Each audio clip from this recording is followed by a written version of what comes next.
The Woonasquatucket River has seen a lot of changes since Rhode Island was settled in the 1600s, and especially since the industrial era began in the early 1800s. This river actually is an American heritage river because of its role in the American Industrial Revolution. And it was one of the first places in the country, along with the Blackstone River, where all the textile mills were set up. And the river is created or lies such that there's so much of a drop in such a short area that damming is very easy to do. And so there's factories all along the river. And in the wake of the Industrial Revolution, there was a lot of pollution in this river. And by the time the revolution was mostly over, like in the 1970s and 1980s, it was so degraded that people just didn't want to have anything to do with it. We've worked really hard to try to restore the entire river. So restore the habitat use on the river, restore the water quality, restore the ways that people connect to it, building a lot of park spaces and a greenway and a bike path. And we've made this river into a real asset for the community instead of that horrible wasteland that it once was.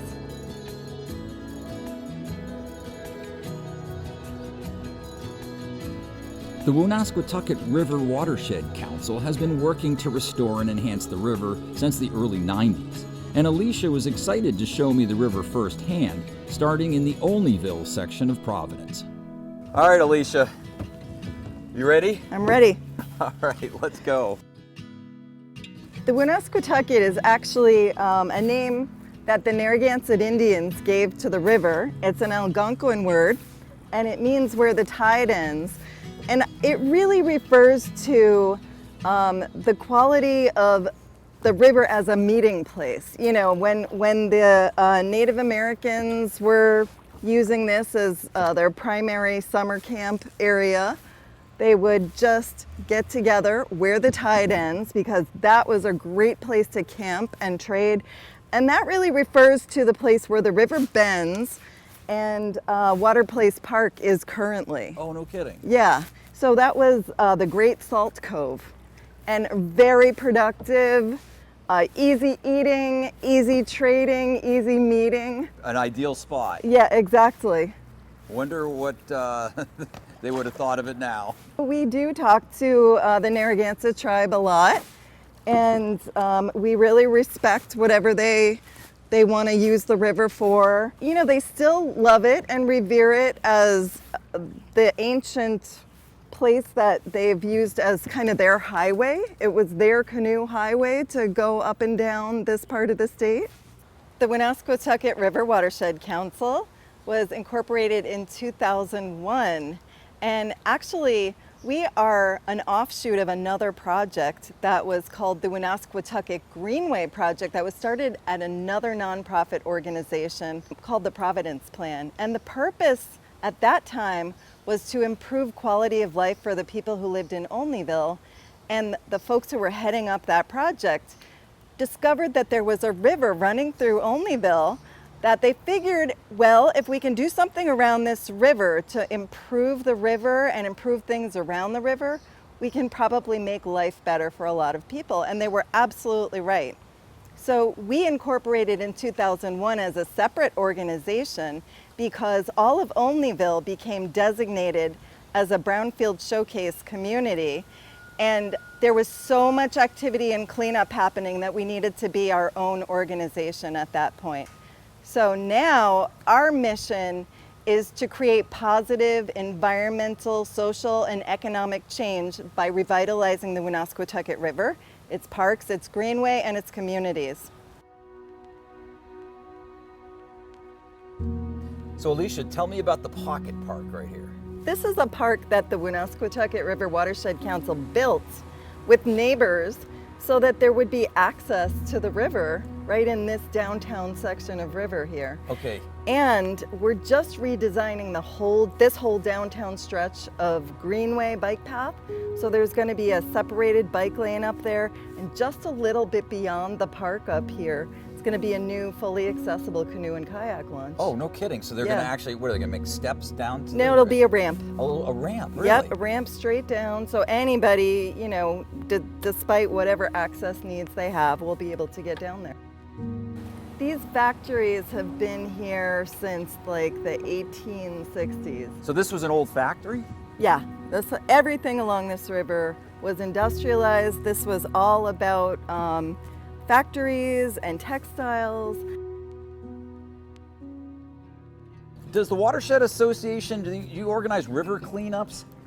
We organize so many river cleanups. We have about 1,000 volunteers that come out and do cleanups with us every year. We start off in April with a big cleanup of the watershed. We'll have people just come out on a nice day, usually around Earth Day, and people will be on the banks and they'll be in the river and they'll just be pulling junk out of the river and cleaning up the banks. But they follow the whole greenway, and we do cleanups, and not just cleanups, but beautification projects. So they'll do plantings, or maybe they'll build benches or birdhouses. And you know, people are coming out pretty much all season from April through November. The Woonasquatucket River Watershed Council often hosts kayak trips, which are a great and safe way to get to know the river. If you're thinking of paddling on your own, be aware that the river is tidal for several miles and can be unnavigable at low water. Also note that heavy rain events can create dangerous conditions for several days, so check river flow levels before launching.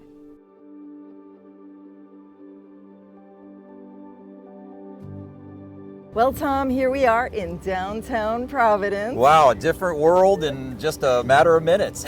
I know, it's amazing. And this basin that we're in is Water Place Park, and it's kind of the center of a meeting place of the city. And you know, we're famous for WaterFire here in Providence, and the event takes place right here. This is the basin, this is where everything is happening. It also goes up and down the river. Being able to see the city from the water, from the river, is really an interesting perspective. It's amazing, I love it. And people, this is our most popular paddle, is coming up through the city to that nice area that we just came from. They just can't believe that the city has this to offer. And the perspective is so different from the water, just like you said, Tom.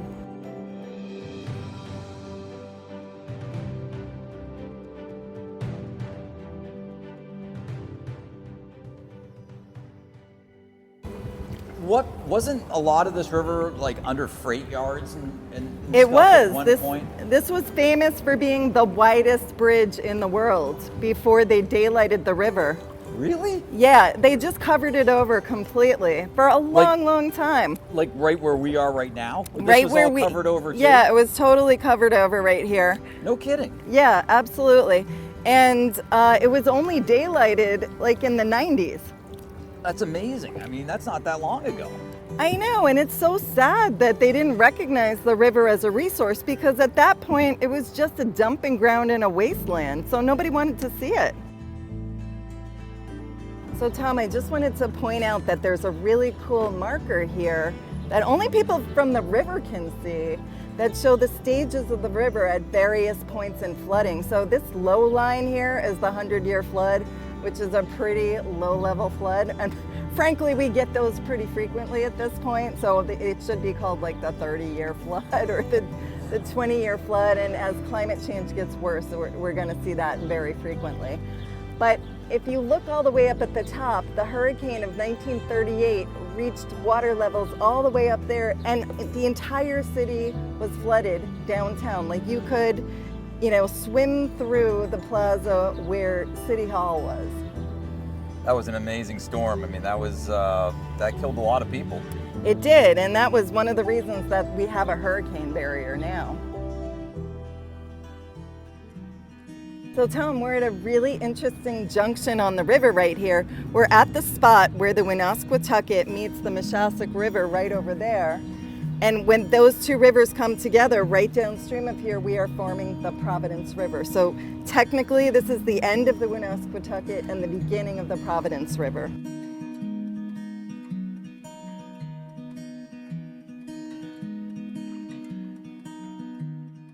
Having nearly reached the hurricane barrier and the gateway to Narragansett Bay, Alicia and I turned our kayaks around and retraced our course through downtown Providence and north along the Woonasquatucket.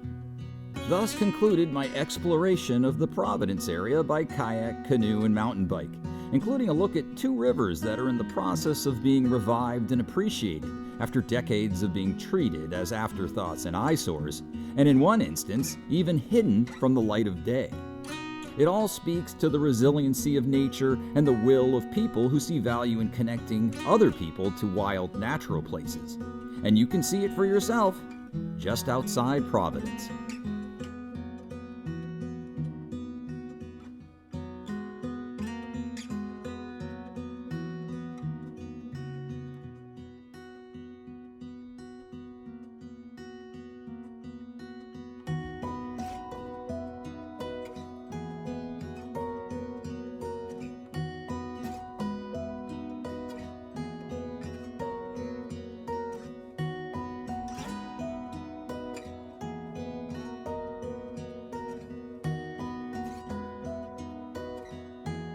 Thank you for watching.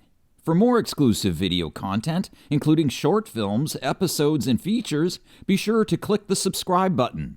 And look for us on social media at Explorer New England Films.